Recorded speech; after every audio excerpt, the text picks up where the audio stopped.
Let's look at this story. We've talked about dangerous dogs many times, and the partner of a mum from Rotherham who was mauled to death by her in her own home wanted the animal to be put down in the months before her death. An inquest has heard. Jamie Steen's partner, Joanna Robinson, suffered catastrophic injuries after being attacked by her dog Rocco after returning home from a night out. This was last year.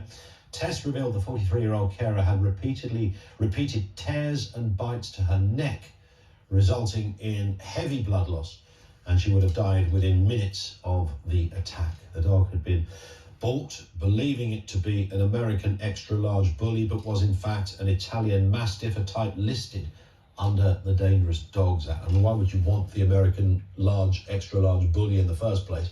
And this is what she got. And if you just Google that particular breed, you will get an idea of what you could. Looking at this thing will give you an idea of the damage it could cause in the wrong place. Steve Hutley is the owner of Rehabilitation and Training Dog Behaviour website, a retired police dog handler, 30 years experience with the Essex Constabulary. Afternoon to you, Steve.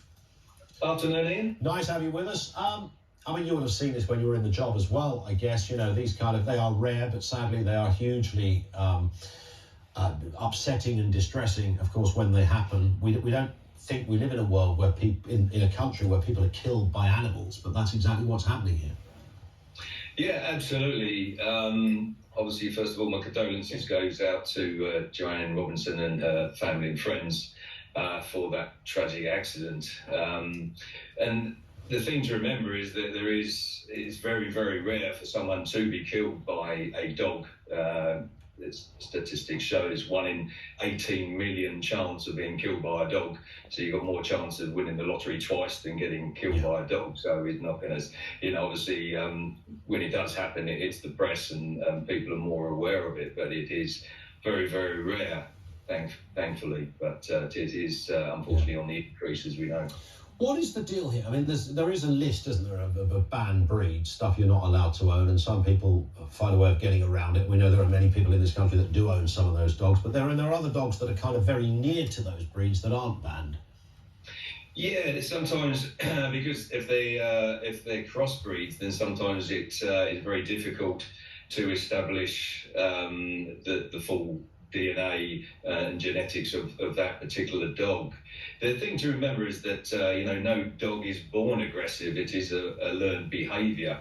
So a lot of people are against the breed-specific legislation purely because it's not the dog itself. It is down to the way it's been brought up, the way it's been trained, and lots of other things in the mix. That is true, but of course, if a large dog, I mean, we've just got a little cockapoo, sorry about that, but we have. This thing is small, she nips because puppies do that kind of stuff. I've got the little teeth marks to prove what happens when a little puppy nips. It's a bit razor-like on those Nashers at the moment, but ultimately, a dog like that isn't likely to cause fatal damage because I could wrestle that dog away. I couldn't wrestle an Italian Mastiff, I don't think, even though I think I could look after myself.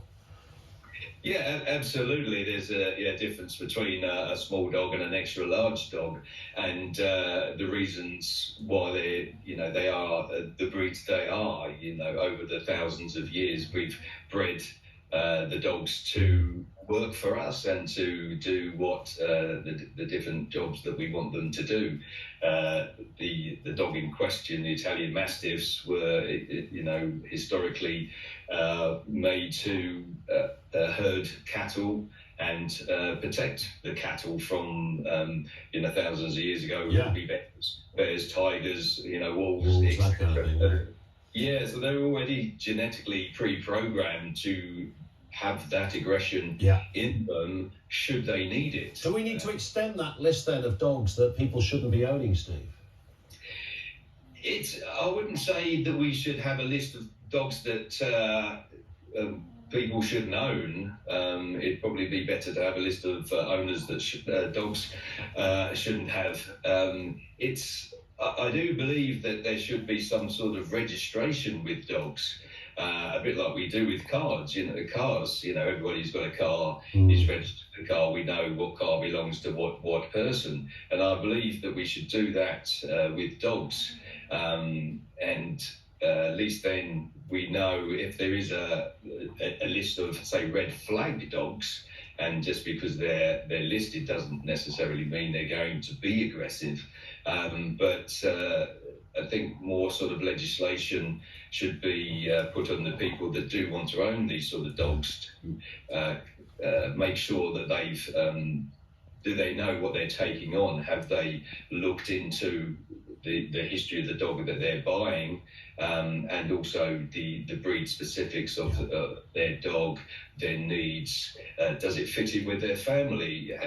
You know, depending on the size of their house, size of their garden, how active is the family? If you know, a large dog is going to be needing a lot of exercise, can they fulfill that dog's requirement? These are the things that need to be taken into consideration. If for instance, you know, somebody's listed as wanting to have an Italian Mastiff, then people like myself could then go around and have a consultation with these people, advise them, do they know, before they get the dog ideally, do they know what they're taking on?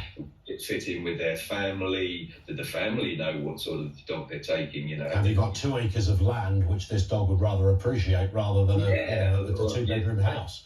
Absolutely. And this is the thing, you know, people go with their human heartstrings, and they normally see them as a little puppy, and you know, little puppies aren't going to be taking your face off, so when they see them, you know, they fall in love with them, and it's very difficult to say no to a puppy. Nobody goes to look at a puppy. They always end up bringing them home, you know, and thinking, oh, they'll be fine, look, they're lovely, we'll teach them what they need to do, but don't really know exactly what they are taking on, and this is the problem. Getting the training, particularly with their puppy, is so important. Getting it right from the beginning will solve an awful lot of issues, you know, potential dangerous situations later on in life. Indeed. Steve, thank you. Great stuff. Steve Hutley, who is the owner of Rehabilitation and Training, the dog behaviour website. Do Google them, have a look. He's a retired police dog handler, knows his way around a lead and all that's followed. I just wonder, and it's the same question I always wonder on this kind of thing.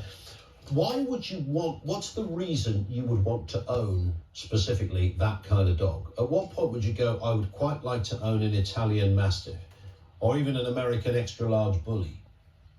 So you think about all the breeds of dogs that are out there, from Labradors to, you know, none of those dogs could cause the kind of damage I mean, we're showing the picture of the dog, a dog now, an Italian Mastiff, looks rather innocent holding a ball, but of course we know the strength of that dog, the temperament of the dog, the DNA and the historic DNA of that dog says otherwise.